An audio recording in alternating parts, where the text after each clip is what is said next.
The coronavirus pandemic hit just as Tampa's busy wedding season was supposed to start.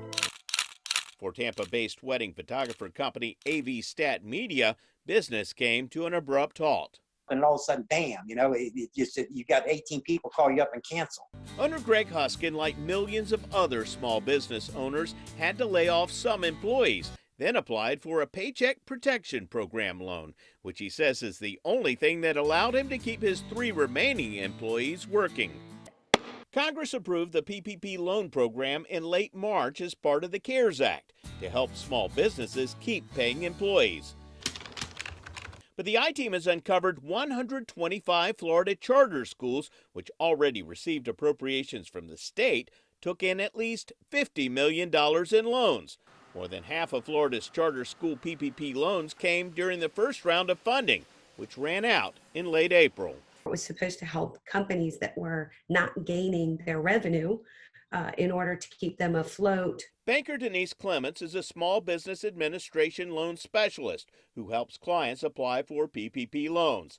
She says the money is only supposed to fund paychecks, mortgage interest, rent, and utilities. If you've already been paid by the government for these people's salaries, can you still, according to the rules of this thing, take out the loan? It doesn't say that you cannot. It doesn't say that you can. The application basically states that you can apply as long as you've been negatively impacted.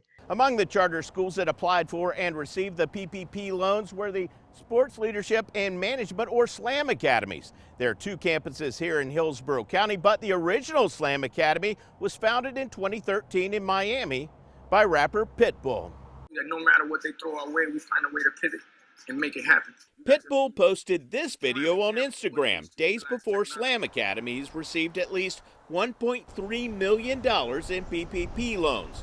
A SLAM board member emailed the I-Team that they applied for the loans because times are uncertain and we have to be prepared.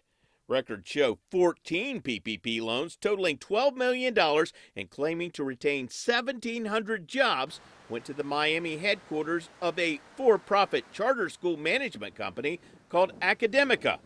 Academica declined an interview, but a spokesperson told us in an email the money was used to conduct community service activities independent of the charter schools they operate.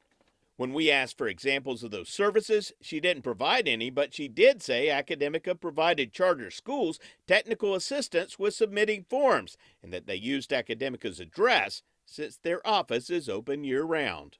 Charter schools have no problem paying their employees because their revenue hasn't disappeared. Carol Burris is executive director of the National Education Policy Center, which supports strong public schools. So this really, in your mind, isn't saving a lot of jobs. It's not saving any jobs. They're taking the money and they're squirreling it away in order to increase their fund balance. 27 Tampa Bay area charter schools got PPP loans.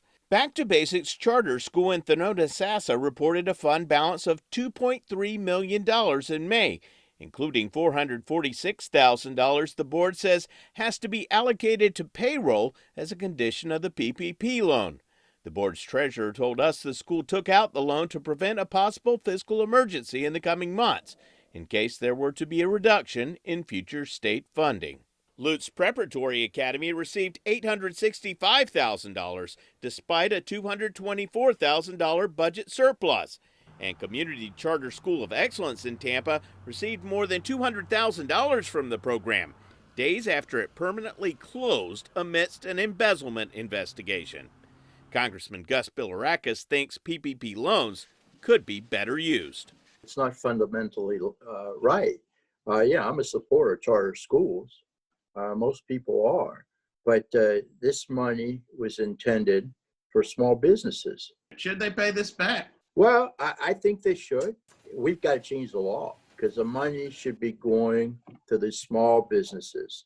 We reached out to 27 charter schools that took those loans, and none agreed to an on-camera interview.